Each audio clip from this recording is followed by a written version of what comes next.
You're tuned into Too Sweet Elite with Andrew and AJ, presented by the AEP. Welcome back, all Elite family, to another exciting edition of Too Sweet Elite. This is the fun one. These are the fun ones. These are the real exciting ones, the pre-pay-per-view ones, and this is the first time we've got Johnny on before a pay-per-view, right? Nice, yeah, it's exciting. I'm pumped. I'm so excited for the pay-per-view, for what they've got coming. But how have you guys been before we get into everything? How have you been? It's been a while since we've seen Johnny, so how you doing? I'm doing great. I actually found out I have a copy of Clay Fighter's Sculptor's Cut Rare Retro game. It's awesome. Okay. I was really pleasantly surprised. We were talking about that. That's like $1,000. Nobody robbed Johnny. No, don't rob Johnny. Yeah. Don't rob me. Don't rob me. Don't rob him. But that's a dope find. Did you just find the game, or did you just find out that it was worth a lot? I found out it was worth a lot from a YouTube video called What Happened from Matt McMuscles. He's from the Your Best Friends. And you were like, oh shit, okay. I got that game. Yeah, I was like, oh shit, I got that game. I recognized some of the characters, and I'm like, what? That's as rare? That's awesome, dude. That's a sweet find. Very cool. How about you, AJ? How have you been? I'm good. I've been tippity typing like we talked about last time. And like you said, I'm excited for the pay-per-view. On a note, though, I'm not overexcited like I felt like I was for the last one, where I have all these expectations that it's gonna blow me away. There's no exploding barbed wire. There's death no match. exploding barbed wire death match. There's no Hall of Fame signee, right? There's no over the top stuff to this. And John Cena could appear. He always could. I mean, you can't see him, so for all we know, he could have been with the company the whole time. Taiwan. So, but I think that's a good thing going into this pay-per-view. I think they do have some stuff up their sleeve too, in terms of excitement, in terms of debuts. I mean, but keeping it to their chest rather than being like, it's gonna be great. Yeah, which how crazy would it be if we come out of this pay-per-view and Daniel Bryan makes his AEW debut and they didn't really push the idea of a Hall of Fame signee? It would be so cool to just the juxtapose compared to what we got last time. And again, I'm not really expecting that. I'm not saying it's going to happen, but anything could happen, especially in that realm right now. So. Yeah, and I don't know about the 3-month stuff with Joe. I don't know when he's available, but there's always that. And a lot of guys got released, so I don't know exactly the timetable. So I'm not going to say, oh, we're definitely going to see someone, but it's possible we see somebody. And also, I think we'll get. I'm assuming you were going to say this, so I'm sorry, but they're going to do a battle royal with the women, and so we're probably going to see a surprising face or two there. Mm-hmm. Oh, they are? I didn't even know about that one. Yeah, they haven't even pushed that too much. We've seen Tony Khan talk about it in their Unrestricted podcast, and so that would essentially confirm it, right? But outside of that, we haven't gotten a formal announcement, I wouldn't say. So yeah, that's something that I'm pretty excited about. These pay-per-views, I get real pumped for them. Me and AJ talked about it before the last pay-per-view. Typically, I don't work on those days, so it's even better. I'm like, this is great. I'm working this one, so I think that's why I'm a little bit less excited. I'm gonna get off and come home, get right to the pay-per-view. I think it's because I realized I don't need the whole day dedicated to the show that starts in the afternoon, so it works out. But I'm still pumped for the card. The card in general is spectacular. They've put together a great show. It doesn't feel like there's anything over the top that necessarily needs to happen, but I think it could. The Stadium Stampede could have crazy stuff. There's just so much that we're gonna get into that could be really crazy. And what I really like about this week is we get a lot of conversation from Cody Rhodes especially, but Tony Khan and some of the other EVPs. They do a lot of just press stuff. They do. Cody did a call yesterday that I thought was really cool to just get some insight on. And he had spoke on the drama, the rumors we had talked about, AJ, a couple weeks ago about the EVPs, and essentially said what we said, that they couldn't do this if they weren't on the same page. So I thought that was cool to get that cleared up. He also cleared up that the TNT title is not changing. The name will stay the same. So a lot of funny rumor stuff. Cody cleared it up real quick in those media things. Nice. Cool. And AJ I saw some of that on Twitter. I didn't watch it, but I saw people posting clips of it. I like listening. The only thing I got was about the promo he had against the Go-Go. That was it. That's the only thing I heard about was apparently he focus grouped it or something. That was it. That's all I found out. He had said something about focus grouping it, and so then he had to reiterate in that media conference that he doesn't actually focus group it per se, but he sends it out to other wrestlers that He takes their. That seems like what you do. Like you just ask like Chris Jericho. Or, Well, and it's like, cool. the What I big took that was cool from that for me is like how he goes about it. Right in the modern day, he's sitting there cutting a promo into his phone, sending out a voice note to Ric Flair or whoever, like someone of legendary status in the professional wrestling industry, and saying, "What do you think of this? What can I do to tweak this? What like?" Yeah. And to me, that's very cool and interesting to see. And smart. No, it's really smart. Because It's like the way to do it. promo, he clearly knew like this is a heavy subject matter. I could get a lot of heat for this and become the heel. Like he had to play that very carefully, but his delivery was perfect, and he still is the babyface for me. And that was something someone had even mentioned too. Like some people on social are taking it as Cody is maybe not the just strict babyface, depending on how you look at it, just based upon not even if you're from another country, but just how much he is saying America is great right now, despite all of the social issues and stuff. It was very cool to hear him speak on all of this. I really like those interviews and pressers. So if you get a chance, I encourage everybody to check them out. And then AJ, the other big news: Eric Bischoff is back tonight on Dynamite. Your guy. Are you not pumped? I told you I like him as a character. No, you did not. Last time you were like, I hate did. talking about Eric Bischoff. I said I don't like his radio stuff. I don't like his opinions, and I probably wouldn't like him as a person. But as a character, I think he's fun. What do you think he gets involved in? WWE's character.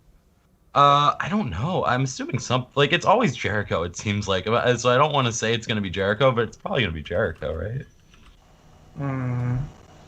Yeah. Yeah, I think it's in a circle and Pinnacle thing. That would make the most sense to me too. But yeah, that's cool.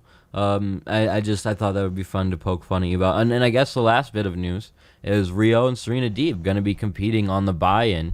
That Awesome. That's gonna be amazing, dude. That was a good match they had. A total banger. Like that has the potential to be the better women's match on the show, and even though it's on the buy-in, I feel like depending on how much time they give and they it. don't even treat the buy-in that way. I feel like maybe it was the last show or the one previous to that. We were like, this is like the buy-in was great. Like this is a great match. This is how you get people to want to buy your pay-per-view. Yeah. And I think we're getting that again here in a way Absolutely. that this could be the best buy-in match with the women's division, with a championship from another company. Like there's so much to that I think is very cool. Absolutely. There's a lot, like you said, that would, if somebody saw this and wasn't like, it was on the edge of buying this show, if they saw this match and it's an absolute banger, which it's going to be. It definitely is. The last match was amazing, so it's like... Yeah, and so like the same thing with Red Velvet, except Rio's more experienced, is that, you know, she's big and strong, and she can like throw people around mostly, and Rio's real small. And this is I want to see her do power moves. This is a good way to get like the people into their seats too. Like I'm imagining if you're there, you want to be there even for these buy-in matches, which is very interesting like concept you see on a lot of pre-shows for other companies. People aren't there for those matches. This is a match I would feel like I have to see as a part of this pay-per-view. So they're doing a great job with the women there. What's your prediction, AJ? What do you think? Because I think Deeb is also an AEW contracted superstar, if I'm not mistaken. Yeah, I believe so. So if that's the case, like either one of these two, in theory, could come out with this championship. I mean, NWA is not going to say, "Oh, we don't want Rio." Yeah, I mean, if they're both contracted, like why not? And it's not like Rio can't do. But I'm pretty sure like she's hanging around America right now, and so like. She could go to NWA and do a show or whatever she wants to do, whatever they want her to do. I'm sure she'd be down. You know, it's just more wrestling, more work, more money. And so Rio as champion would be cool. I'm going to say Deeb wins, though. I think Deeb takes it. I feel like if Deeb was going to lose, it wouldn't be on the buy-in. Fair enough. The only reason I think Deeb is going to win is because Rio took the last match they had. That's just what I was thinking. I can see Riho winning because like she's like a very independent wrestler. Like even when she was contracted to AEW, she was in Stardom, winning titles there. Like it wasn't like that's a great point. It's not like she's just completely gonna stay in AEW only. I don't think. Yeah, I don't think so either. And that would be so cool. Like I think that would be great. I would love to see Because and it's very interesting because Deeb only was in AEW for a short time, so she doesn't even necessarily feel like an AEW superstar. But if we get Rio sort of crossing over into another women's division, I love AEW's women's division right now, but I also know other companies have great women that I would love to see featured in AEW. So if they can make those type of cross-promotional relationships work with the females as well as they've done with the guys, I would love to see it. There's a couple of people on Impact like across the board, so it would be good to see. And like I said, it's very cool to see. I'm with you guys in saying that Deeb probably picks up the victory in this one, specifically because, like Johnny said, Rio picked up the first one. Then you go to a rubber match with these two on Dynamite down the line, and it's one you can put in a main event slot, which could be really cool. So, and then reminder: Friday Night Dynamite tonight. That's exciting. I'm gonna catch. I think I'll be home right in time for it. Like they put it in a perfect time slot for me. So that's awesome. I have to go to bed early tonight, so I'm actually gonna catch what it a mark, on Saturday. Dude. Come on. I have my friend's coming from Atlanta. He's leaving tonight, and he's gonna be here like 8 hours from when he leaves. So I want to make sure if he's here at like 6 a.m. I'm up. You're right. That makes sense, man. That's fair, and it's a good card for tonight's Dynamite. But I'm not.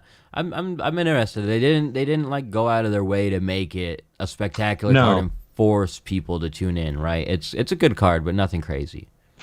Yeah, I was gonna say, it's like there have been times where we like criticize the go home shows for not being big enough or like whatever, but like I think I'm at a point now where I'm like, it's fine. Like as long as they do everything they need to, like because I feel like the matches are not like what they're focused on. What they're focused on is probably going to be the promos and hype stuff just to get people ready for the pay-per-view that's coming, especially because they're on a different night too. It's not like we don't even know what the rating's going to be. We don't know if it's going to do that well. So maybe you should at least advertise one big match, but like I don't know.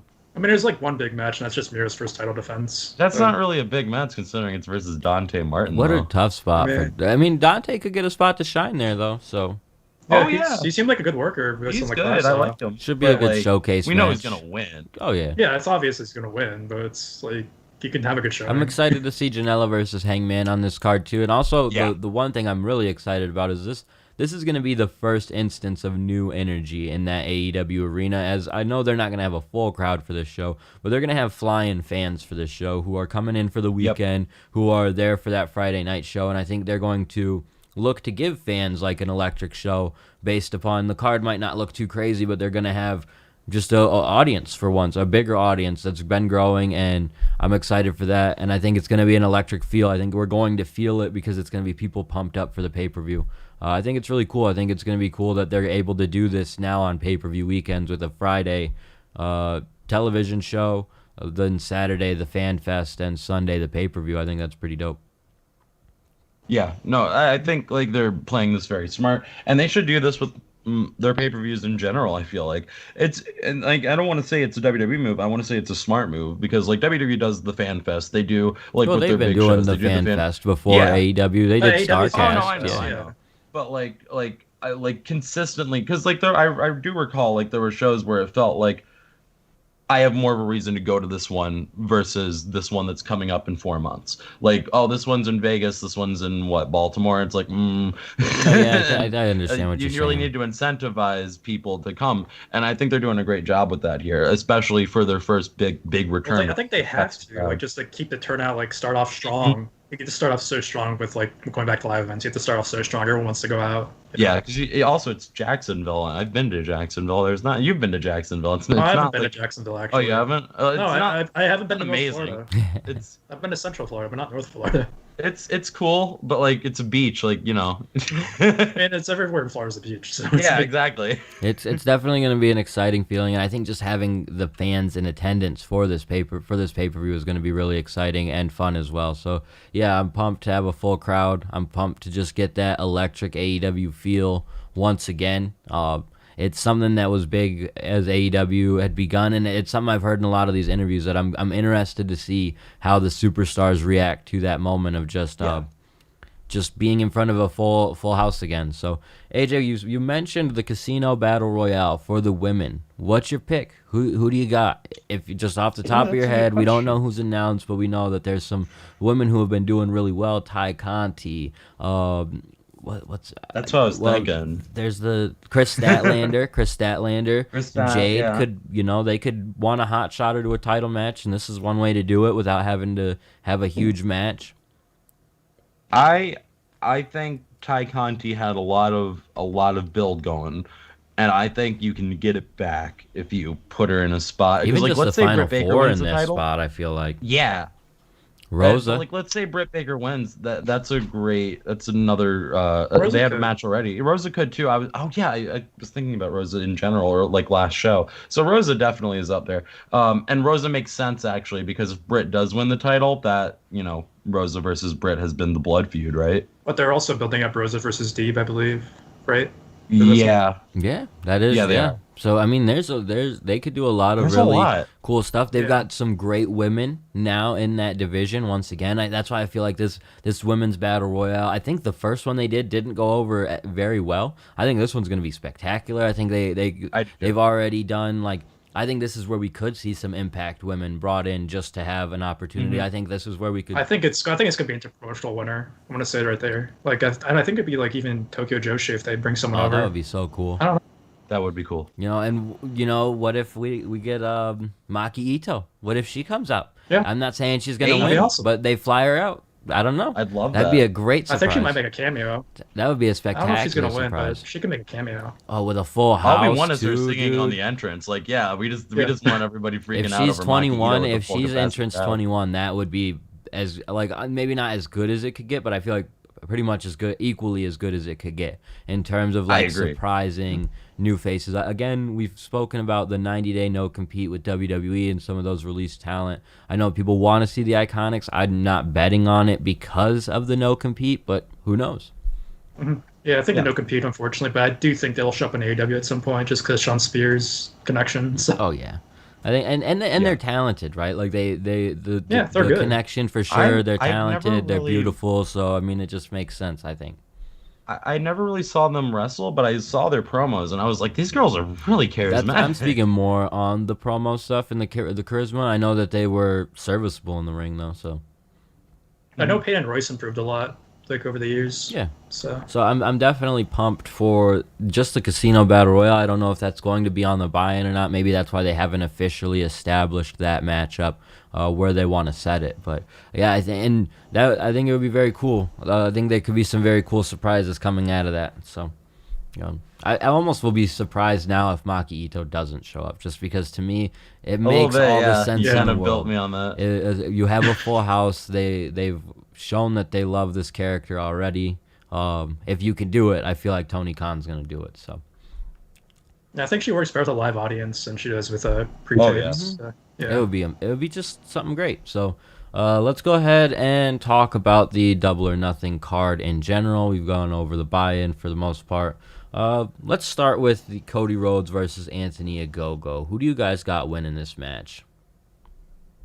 I think it should be Anthony Ogogo. I have Ogogo 100% winning, but Yeah. or it's gonna be like a really dumb finish otherwise, because like they have to protect him. That's the thing. Yeah, like you can't like build up this monster who's like knocking everybody out and like is the main guy in the factory who's like clearly the blue chipper in the factory, and then have him just like, you can't have Cody run through QT and then have him run through Anthony Ogogo and be like, well, the factory's defeated. I mean, I feel like you can't even necessarily have Ogogo win off of like QT cheating unless it's very minimal. I feel like Ogogo really needs to establish himself here in order to look legitimate. Like, you can't protect Cody Kinda too like that much and gray area loss in the thing. loss here. With like Hangman and Brian Cage, where we were like, was it a clean finish? Yeah. Wasn't it a clean finish? Where that would be fine. But Yeah, like, I think it could be like that.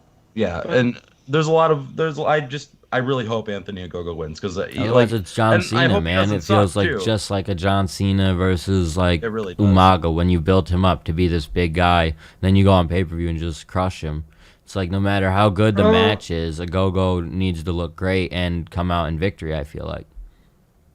I think Umaga still looked good losing the scene on that one point, apparently, He did. but that was my opinion. But that was because he did like a big spot, but like the Yeah. point stands that it's like Super Cena going over everybody. I yeah, think. but it's like how Cody's been booked, unfortunately. But That's where I feel like this I could think establish that he's not. I think it's going to be like a really bad finish, though. I think it's going to be pretty like a weird DQ finish. That's my prediction. I don't think so. Like they've been, especially because they had to do that shit with Orange Cassidy and Pac. They're gonna like do clean finishes up and down. You think so? This would be the one where I think we Uh, might not see a clean finish. I do think I'm going with a go-go in this one in terms of who I'm picking. I don't. Cody just doesn't make sense in victory here. I don't see Cody as an actual John Cena type. I've seen his character being that before, but Yeah. I don't see him necessarily. I don't think he wants to book himself like that either. Like, He booked himself to never win the world championship. So I would. Yeah. I think inclined to it agree. works like this borderline situation he's got where he's almost like this Super Cena character, but he can be defeated. he's So yeah. I think he's trying to avoid that aura of like the Hulk Hogan untouchable type of guys who kick out Yeah. everything. You know. yep. So it should be a good match. They've done a decent job of building up the story and adding intrigue and really giving you thought on it. Though you don't know who's gonna win, which I like. So And also to go with the like Superman Batman comparison, like he's a huge comic book fan. Like I think he knows like people don't like Superman for a lot of reasons. So like I think for those reasons he's not gonna like put himself in that position. yeah. Hopefully. Yeah, I mean, he has to recognize it. I think he has the wherewithal of a lot of stuff. Something else I heard him mention in one of his pressers is someone had asked him about the championship situation and if he might ever like go after the championship and then put himself back in that spot. And it's the easiest way to turn heel. The way he responded told me that it's not coming now, but I feel like it will come eventually because it's so easy. It's right there. It's a layup. It seems like something that they could eventually do, but just the way he responded to it of like, oh, I've earned all these fans. I love all these fans. It's like that's exactly what you would say to build up to eventually become the shittiest character in professional wrestling. Yeah. So, moving on though, let's talk about Sting and Darby Allin teaming up to take on Scorpio Sky and Ethan Page. This is a pretty cool match. I'm gonna say, if you told me about it at the last pay-per-view, I'd be like, I don't get it. But now they've built up to it. I dig it. I like I'm the into feud. it. I like the story. It's like Yeah. it's been built up, and they've only had one pay-per-view to build it up, and it's been interesting. All Like, right. For a while there, we were like, man, this Scorpio Sky and Ethan Page thing is weird. They just keep fucking with Darby and Sting. Why are they fucking with Sting so much? And now it's like, oh, that's why. Yeah. And it's cool because they're honestly a great pair. And like we talked about, it's weird. Scorpio Sky left the tag team division to be in a tag team division, and that's, but it's cool because it's working out. Ethan Page and Scorpio Sky have great chemistry. They're both great promos. They're both really good smarmy heels, and they threw Darby down a flight of stairs and beat the hell out of Sting. Like I think that's all you really need. And I'm excited for this one. If you ask me who I got, I'm gonna go against the grain here. I'm gonna say Ethan Page and Scorpio Sky steal it. Okay. Who are you saying gets pinned in that then, AJ? Who gets the pin? Who gets pinned? I would want Sting to get pinned. But do you want him to get heel hooked? Yeah, or Yeah. tapped. Yeah. Yeah. That'd be good. I don't think it's gonna happen though. Unfortunately, I think it's like he's staying, man. Like He's It's Sting and it's Darby. I think I it mean- would be a really cool way to put them over, but we'll see. They're just really invested in Darby right now, and I think they're They gonna are. stay invested. And he's just such like he has such like huge like gains like in the future. Mhm. Like he's someone like you have to invest in. He's just you Yeah. see that- Cody talked you see about it, how like- he's almost like he's a borderline household name for AEW already in the time that they've built him. Like he has that just star power to him, something about him. He's an enigmatic character. I think that a win for Sky and Page here is super significant. I think this would be very great, elevate both of them. I don't foresee it happening either though. I'm going with Darby Allin and Sting in this one. Darby's just too big of a name. Sting, and that's where I think it could happen. Like I think Sting could be the guy to take the fall. I think Scorp going over Sting in some type of way could create some type of compelling thing even down the line. Yeah, because I don't think this has to end here. Is the main reason why I think Darby doesn't need to win this match, because you want to invest in Darby, but a way you can invest in him is by having him like, damn, I lost to Miro, or now I lost to these guys, and he has to go back on this upward climb, because that's the best time you see Darby is when he's the underdog. That is true. I mean, the thing is, because he's such an underdog, like you can also like have him win without like crushing the heels. That is true Sure. as well. So I agree. I think Sting and Darby are taking this one. I think that Scorpio and Ethan Page would benefit immensely from a victory here, but it's not one I have to see from them. And I think I think they're an interesting pairing, and I think they add something to the tag team division. So I would like to see them win, but I just don't see them winning. Next up, we got Adam Page versus Brian Cage. They're not in a cage match. There's no Rage Page in a cage, but damn near. Damn near. Close. We got basically what we wanted. Zevo called this match and pinned it to his Twitter about 3 months ago. So. Yep. And I'm excited for this one, man. This is going to be cool because the first match was already great, and that was the shorter match. So you give them like 15, 20 minutes. This is going to be a banger. Because both these guys, we know Brian Cage is awesome. We know what he can do. We know what Hangman can do. And they're going to just tear it up. I hope Hangman wins. I would hope. But if they want to start pushing Brian Cage and wait for Hangman to face Kenny, that's cool too. But I'm going to say Hangman. I think if Cage is winning, because I think they don't want Cage up there yet, unfortunately. As much as it makes sense. No, I get it. I think they want Page to take the title from Kenny. Is the thing. They want it to be like much later. I don't think Kenny's runs anytime soon. That's it. Yeah. That's the only reason why. I think it would be. And Cage is awesome. It would be a cool match. Like, you could do a lot of cool stuff. And if Taz stays the promo guy for Brian Cage, then we have that dynamic of those promos up against Kenny and Don Callis. Like, you could do some really interesting stuff, I think, if you build to that match, especially if it's not even as a pay-per-view, but you build to it as like a special match on TV. I think that could be a really good, spectacular type of matchup. You build up to Hangman later on down the line, and Hangman kind of continues on now this downward spiral-ish type of situation where he just can't get over the hump. He was almost there. I changed my pick. Oh, you changing your pick? I changed because I just thought of something. He's the belt collector, and Cage has the FTW title. They can put both on the line. There you go. Wow. Yeah, he could collect that belt too. That would be pretty great. I do think that Hangman is taking this one. But I think that there's a lot of cool stuff that comes if Brian Cage wins this one. I do think that, I'm going Cage. That Hangman, they could do Kenny and Hangman and maybe not even have Hangman win it right away. I think you could do that match again and start building to it. But I do think this is like a quasi number one contenders match, even though I don't know if they've necessarily called it that. I don't know how you don't consider it that. Well, the real number one contenders match is the Battle Royal, which we'll get to. But you're right. This is basically like who's the top spot in the rankings. Which then maybe we get back to the story of Hangman is in that top spot and not getting his championship opportunity. Like, maybe there is actually something to that. Maybe there's more to it, and we'll see that develop. Yeah, you can always have Hangman fight someone else. Like, next time when Kenny defends, you can always have a Hangman fight the other guy who wins who's second place in the Battle Royale too, if they go out that way. Yeah. So we'll see how it goes. It's been interesting. Hangman's continued dynamic with the Dark Order, and speaking of Sting just a minute ago, he also has some dynamic going on with the Dark Order. So we'll see if that can lead to anything. I think we'll see quite a few of the Dark Order guys involved in the Casino Battle Royale. I'm excited for this one. Do you guys have a pick off of the top of your head who you think could pull off the victory in this one? Especially with Hangman and Cage on the outside, it's very interesting. I think it's going to be a TBA guy. Oh, like a surprise, Daniel Bryan.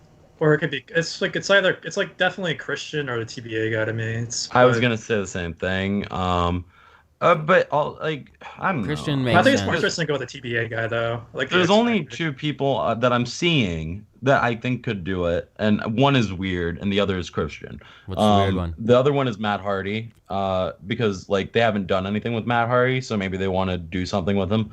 Because his heel stable kind of. I don't see him on the. I don't see him in the Battle Royale. I'm looking at the Wikipedia, so maybe it's different. That's what I'm looking at. I don't see him. It's after Jungle Boy. Oh, now I see him. You think Jungle Boy is a shoo-in to make the final four, maybe even the final two again, and just get that moment where we're waiting for him to get the moment for real? Yeah, I wouldn't be mad if it was a Matt Hardy Christian final either, because that has a lot of history. That would be cool. And then you have Christian beat Matt Hardy, and that would be cool, and everybody would pop for that.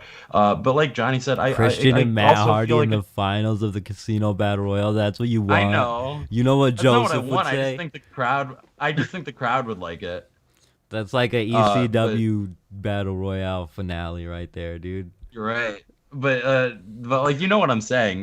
There's a lot of history there. It's a full crowd. They would be like, oh, it's Christian and Christian and Hardy. Yeah, they'd start chanting. They'd start chanting. Yeah. They love ECW. They're big fans. I just watched Heatwave '98 yesterday. Maybe I am an ECW guy. But I'm excited for this. I think the last Casino Battle Royale they did, especially at like the closing segment, and it might not have been a Casino Battle Royale, it was just maybe a regular Battle Royale, but I know that it came together really well. That's the one where Jungle Boy got a lot of shine. We haven't really seen much momentum built off of that again. Maybe this is where he gets his. I wouldn't want to see it, but maybe he wins this one. I don't know. I think it is going to be potentially a surprise guy or Christian. But that's where the surprise guy could be interesting. You know, if Daniel Bryan is coming to AEW, this is the spot you do it, right? Yeah. Oh yeah, because if you have a guy like that and it's a shoe-in title shot, then you don't have to worry about the rankings or any of that. You can just be like, "Oh, he's over. We're giving him the title shot." Insane. That makes sense. It would be insane. That would be the moment where wrestling Twitter goes crazy. That's what's cool about right now is there's so many free agent situations. There's so many people who have been fired or like Daniel Bryan, where his contract is actually up and he can actually appear. And it could just be like one appearance, you know, for literally, like if they're like, we know you might not want to sign full time, but you're currently not under contract to WWE. You can come do one show for us. Like, this is a spot. I'm just saying. I think. Yeah. I'm always the one on here making outlandish predictions. I've said CM Punk, Tessa Blanchard, Brock Lesnar were all coming to AEW. Never did. We're going to see Okada. We're seeing Dan. Yeah, I said Okada. Well, we're was waiting coming, for Okada. So we're waiting. Okada. Dude, what if a New Japan guy pops up in this Casino what if it's Battle Okada? Royale? Yeah. There's all this speculation that WWE's partnering with New Japan. That would be one way to just shut that down. That would just like blow everyone's mind. You just have Okada appear and just win. That'd be nuts. I think that'd be even bigger than Daniel Bryan. Surprisingly, coin drop. Yeah, for sure. That'd be even bigger. I think. Yeah, because that match has so much history to it. Kenny and Okada in America, that's the only like reason It why. does, but it has wrestling fan history where I would say Bryan has more like superstar power. He does. I agree to that. Of course, that's what I'm saying. Like it has like more wrestling fan. Yeah. That's what I mean. Like it's like that's why it's a bigger. It'd be a bigger deal to me. Oh yeah. No, same. It would be pretty spectacular, and who knows? Like that's what's cool about the Casino Battle Royale. So I don't get too upset about them using it a fair amount to crown number one contenders, but I'm excited for it. And I think that if I had to make a pick, I'm going to just say Christian. No, actually, I'll say Daniel Bryan. I'm the guy. Can we make a pick for who we think is going to stand out in this, like a young guy who's going to look really cool? Because I want to say Nick Camarado is going to look like a monster in this I like that prediction. You got a prediction on that, Johnny? For that, I'm actually looking at it. I think they're going to do Pillman Jr. some spots. I don't know why. That makes sense. That's fair. They have been putting a good amount behind him, so that'd be interesting. Like I said, I'm going with Griff in that spot. They went with Jungle Boy. Griff is just Jungle Boy Jr. or Jungle Boy 2 or bigger Jungle Boy. So, yeah, that's where I'm at. I'm excited to see that Battle Royale, though, nonetheless. One match I'm really pumped for. We got Miro taking on Lance Archer. They didn't have to put much build into this one. This one was just one I was sold on. It's going to be awesome. You just want to watch two walls hit each other over and over again when you're goodbye the pay-per-view. And that's the cool thing about this match, the Hangman and Cage match. Like, there's a couple more like it too, where you just see it and you're like, this could steal the show. And it's not the main event, but it could steal the show.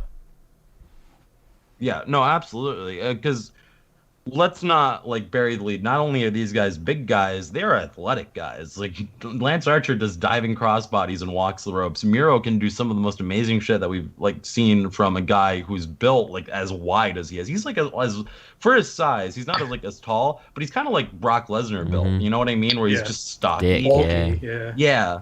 And like he can do amazing things for the like you think, oh, a guy who's built like that can't do that. He can't do crazy kicks and really like, you'll be able to see him do more because he's been wrestling a lot of smaller guys because AEW's roster is a lot of smaller guys. He hasn't really gotten in the ring with a big monster. Like the closest we've seen to this match seems fair is like Trent, I feel like. And that was a great match, but like it wasn't a monster. And so when you have Lance Archer step to him and like he can do all this crazy shit and Miro can do all this crazy shit, it could steal the show. You're absolutely right. Who you got, AJ? I'm gonna say it just because I want it to happen, but it's not gonna happen. Lance I was Archer. trying to make you pick against your guy. I got Miro. It doesn't like Archer, and who knows? Like I wouldn't be mad at Archer winning, but I would be a little bit like confused because Miro has given this whole story and like maybe that's where I wouldn't be so mad Maybe about it's it like- because if it's wrestling, like you can't control it, right? You got the title, you did what you said you're gonna do, but you could lose it to this big ass dude, and you got to get it back again. So, Like Brody.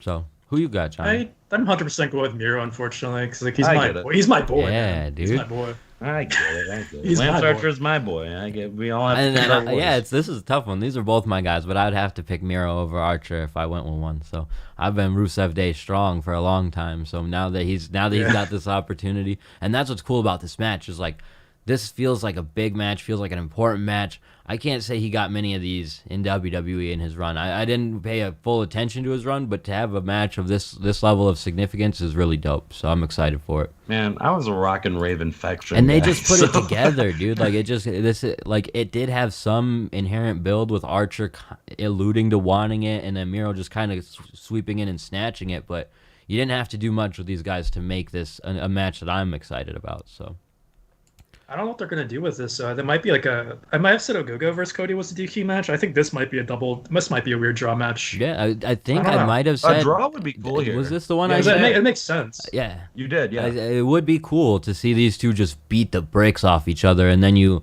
able to then close out the match on TNT where the title is like supposed to be. So I think that would be a really cool thing to potentially do here, especially with them not going to that OC and Pac draw, even though people know it was supposed to happen. Well, that's kind of it may be a fortunate circumstance because then you can run a draw here.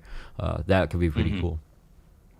This match that we're going to talk about, I'm curious to see how the live fans will take it. The Stadium Stampede, the Inner Circle taking on the Pinnacle. There should be a lot of cool, interesting stuff. They've done a good job with their putting stuff on screens and having the audience watch it. But that was for Blood and Guts, a much smaller audience. This is now a full house. They're going to have to make sure everything is perfect. You could see it from every seat in the house. But it seems they're going to do stuff more for the live audience near the ring area, but I almost feel like that takes away the dynamic of the match. Like, I don't think they have to though.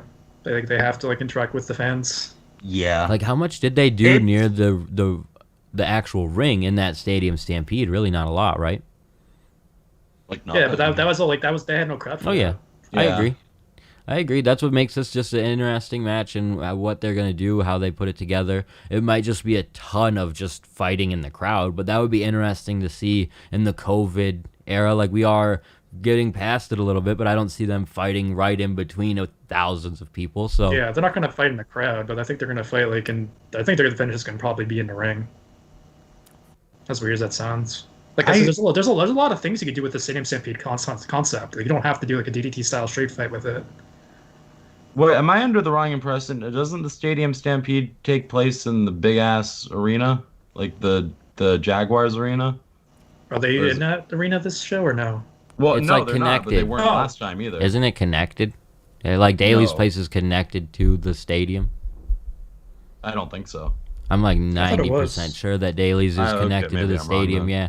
So like, but they will likely start because that's where they started. They have to start on the stadium and then probably work their way back to the ring would be my guess, and at least have 2 or 3 people essentially in the ring area at the same time while simultaneously doing more cinematic stuff in the background would be my overall guess of how they run this Stadium Stampede with an audience, being able to give the audience what they want but still providing that Stadium Stampede feel, because otherwise it's hard for them to do that. I don't think it's going to be fully cinematic, that's for sure. I know that they're going to do more for the live audience, but I mean, I wouldn't be opposed to it being fully cinematic, but I understand why you wouldn't want to go that route with the live audience, obviously. Like, that is something you did during the pandemic. Probably don't want to try it and force your audience to sit there for 30 minutes watching it on a screen at a pay-per-view. You guys were right, by the way. I was wrong. I just wanted to clarify. I know. Oh, okay. I know. But I wanted to make sure the viewers knew. I appreciate it, AJ.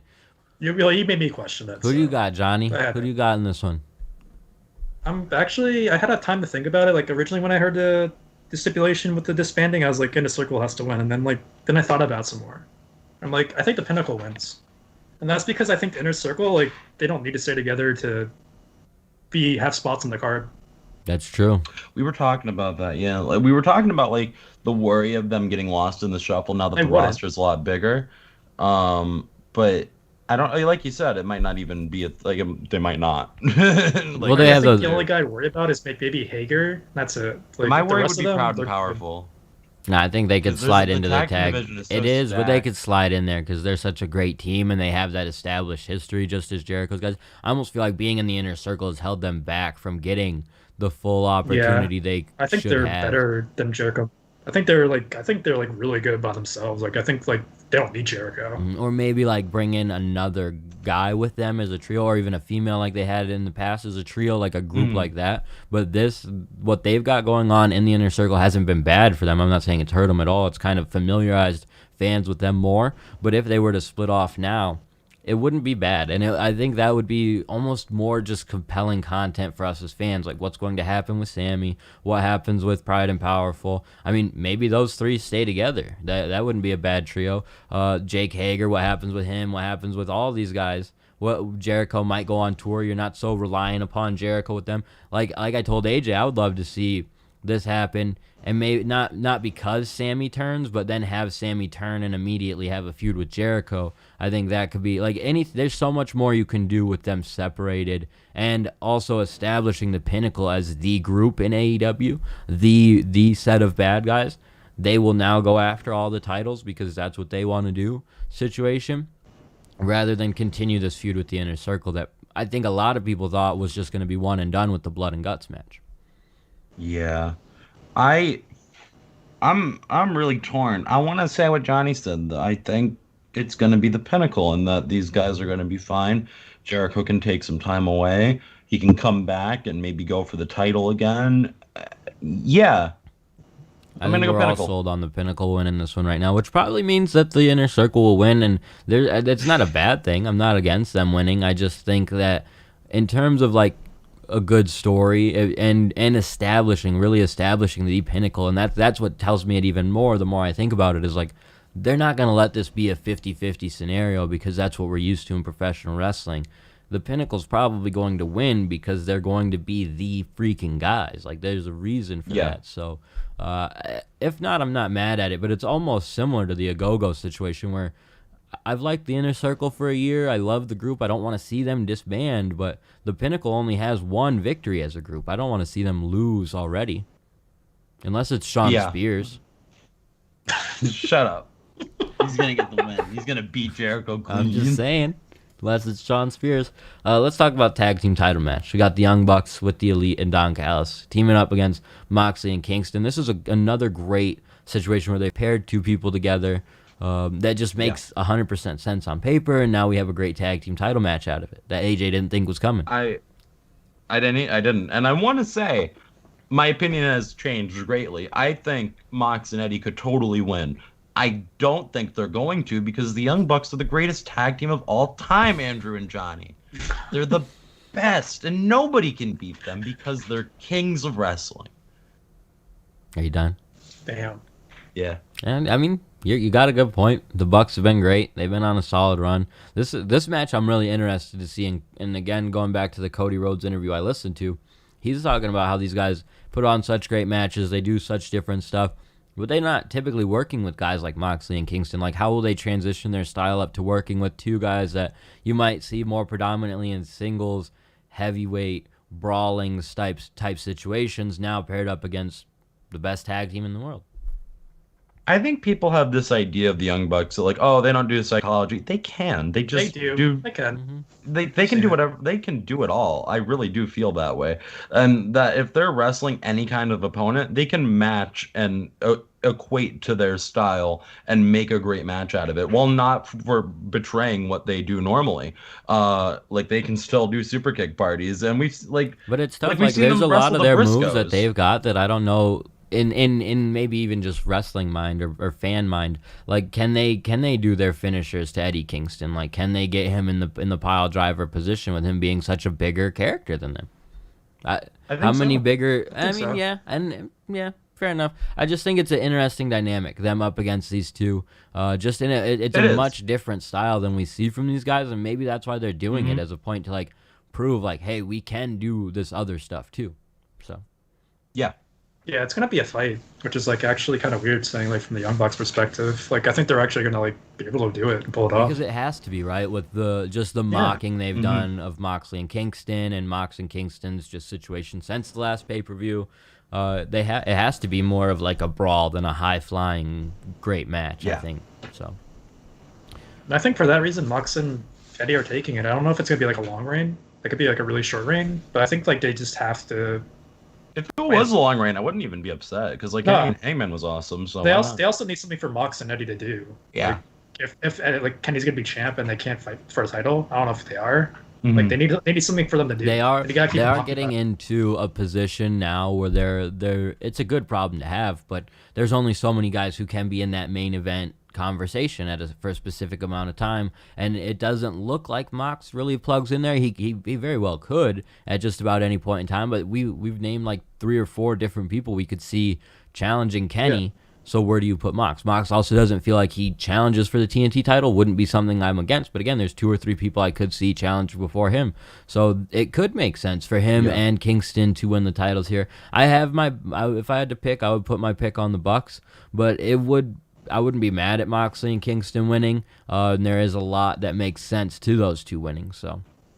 Yeah, and playing devil's advocate also, if you have Mox and Kingston, actually you can do this either way, but you can have the Good Brothers face them next, that you can build that way. Mm-hmm. Yeah, because you don't have to like have the titles on them from the fight the Good Brothers, but if they have titles on them, it's like it still works. So you can keep them as a unit while Kenny's doing the championship thing and they're going to war with the Elite, little by little. Yeah, that would be a pretty sweet match too, the Good Brothers versus these guys. So in that type of scenario for the championship. So yeah, I like this match. I am very curious to see what they do with it and how everybody performs. But I'm expecting it to be pretty entertaining.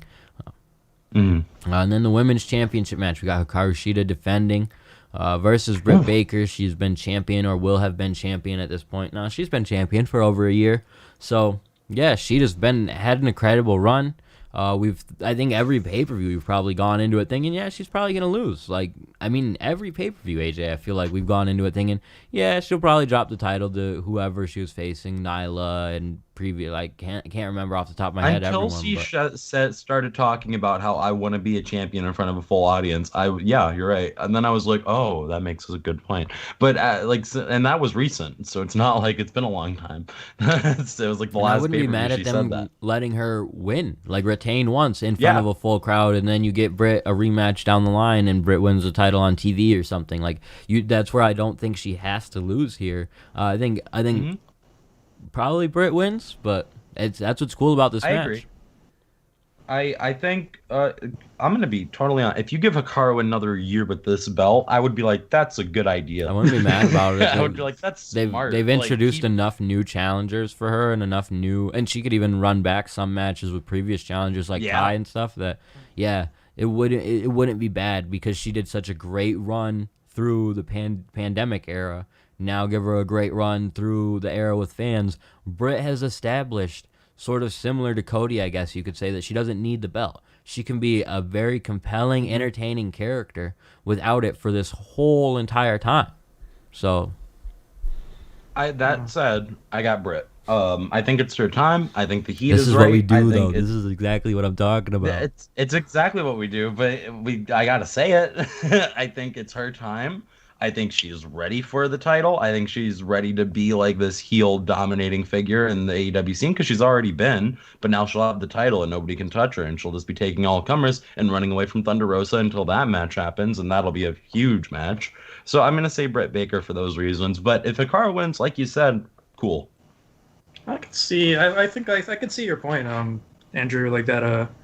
Like Hikaru has had a really good run. She had another year, she'd be great, but it's Britt Baker's time, like AJ said. It's like everything's aligning.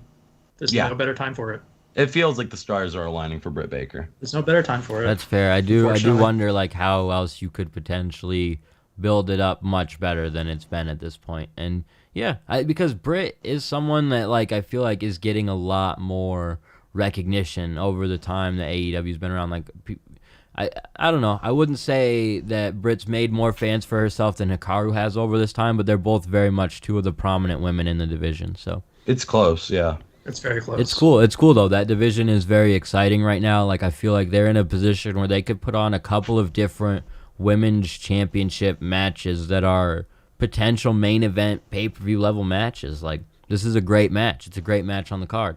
And with the championship match itself not being so crazy to me, it's like one of the biggest, like, I wouldn't be mad. I'm not anticipating them to slot it in the main event. I'm not suggesting that they do, but it wouldn't even be a bad thing because no, it's the biggest title match on the card in my opinion. Same. I agree. It's like it's the most built one in my opinion. Like that's the one I'm most excited to watch. So the reason I feel like Kenny versus Pac and Orange Cassidy could potentially close out the show is maybe you have whoever wins the Casino Battle Royale come out and you do a stare down with Kenny to close out the show, that type of thing. I don't know if you get that level of energy from Britt or Hikaru staring down Thunder Rosa or someone. Like, it's still big, but I don't know if it's as big as Kenny and Christian staring each other down knowing there's a title match coming down the line with thousands of fans in attendance. Like, so I think we could see some interesting stuff of that nature. Do you guys? We got to talk Kenny versus Pac and Orange Cassidy. This match should be amazing. Like the first triple threat championship match in AEW.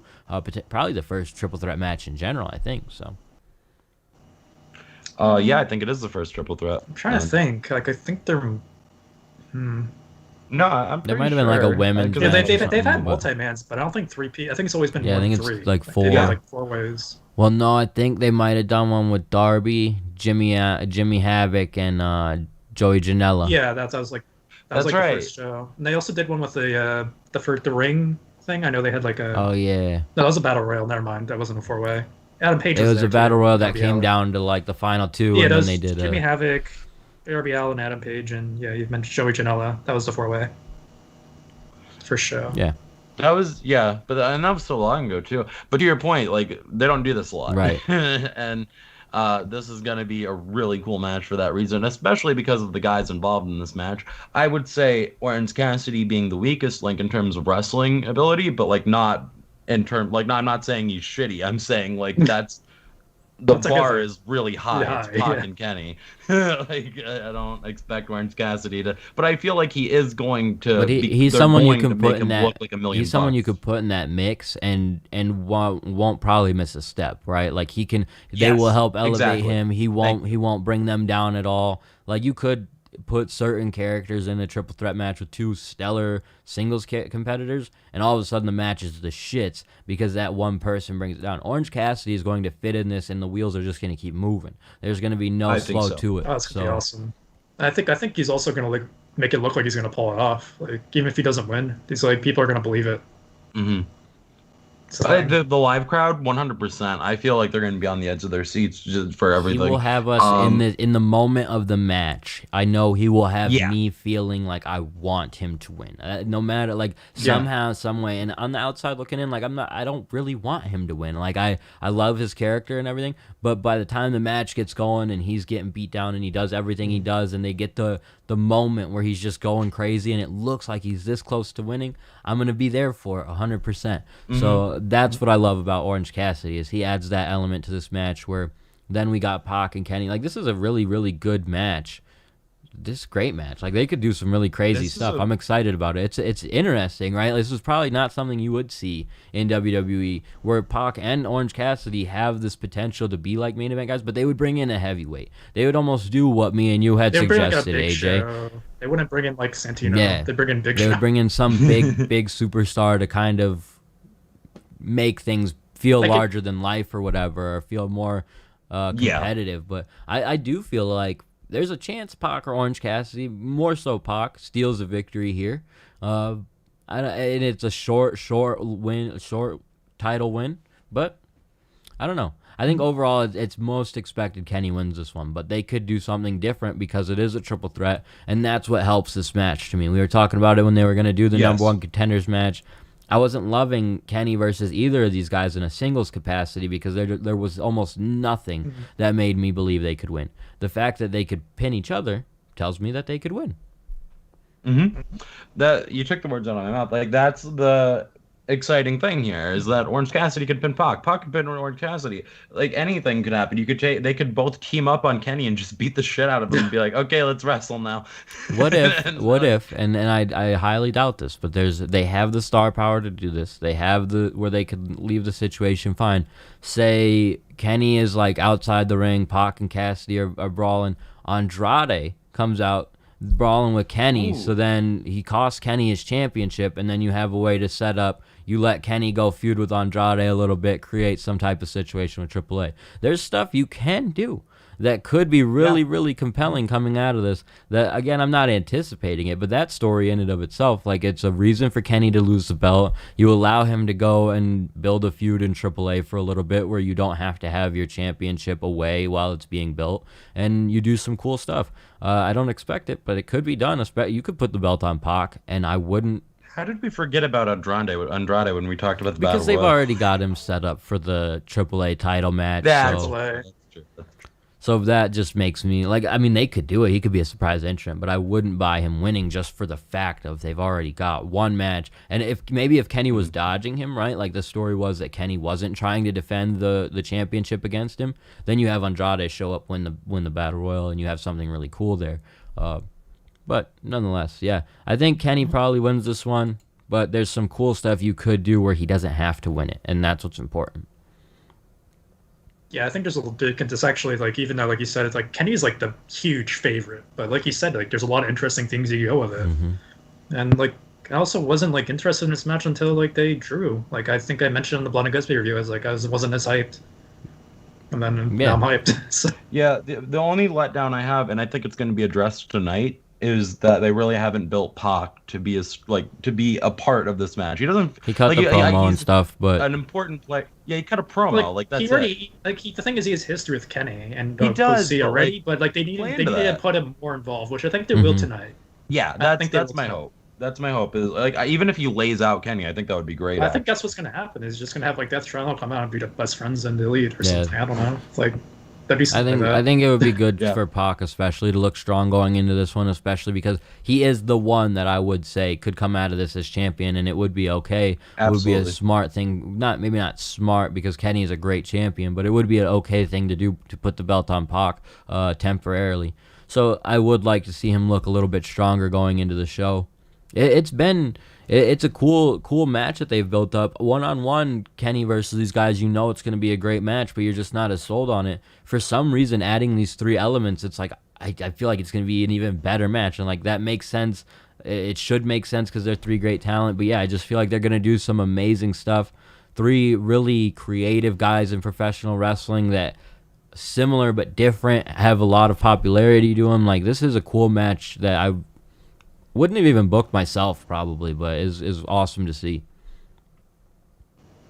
Do you guys? I have a completely separate prediction that I want to address because I think it's important because this is the first show with the full capacity crowd since like a year and a half. So what do you think's going to start this show? Like officially the pay-per-view started, not the buy-in. What do you think is going to kick this off? I think the Battle Royal. Because like I feel like whatever they kick it off with, like a babyface is winning because WWE made a mistake of like, oh, we finally have WrestleMania with all these fans, and then they had like Drew McIntyre lose right away, and everybody was like, okay. Yeah, that's interesting because I was gonna say Go and Rhodes could go first, but you wouldn't if Cody's not winning that, I wouldn't do that first. I would probably do the Battle Royal first. You get your surprises out of the way. You get everybody pumped up. That's what I'm interested about too with the Casino Battle Royal for the women. Are they just going to run two women's matches on the buy-in? I'm not mad about it, but I can see how people might look at it the wrong way. I almost look at it as putting more belief in that women's division. Like it's free eyes. Like that's the free eyes. Like that's like the. But they made a point last time. I think it was a Britt Baker match that they switched off of the pre-show. It was going to be a pre-show match, and then they ended up switching. I think that I don't know. That's right. I don't know the exact. That was with Big Swole. Yeah. So But nonetheless, it's going to be a good show. But I'm curious to see if they just do a buy-in, like a women's buy-in. I wouldn't be mad about it. But again, I could see where people are like, well, why aren't they putting more focus on them on the main card? Well, if Daniel Bryan is a surprise entrant in the men's Casino Battle Royale, that's why that's not on the buy-in. Yeah. So would you put there's gonna put one of these matches on the card is gonna go on the buy-in, or is it like just Well, I guess they could just Rio. do that's why I think the women's Casino Battle Royal and then the women's the NWA women's title match will both be on the buy-in. Well, that's only because this is the one that's been least built, unfortunately. It's not because they don't have faith in them, but they'll find a good match. It's just like the least built. And it's an exciting thing to get people to buy the show. Yeah. Yeah, for sure. I'm pumped about the show, though. I'm excited for Sunday. I think they've put together a great card, even for the buy-in. Like, they've got everything set up for it to be a very compelling 3.5, 4 hours of wrestling that night. So I'm excited to see everything they put together. I'm excited to see what kind of surprises they got.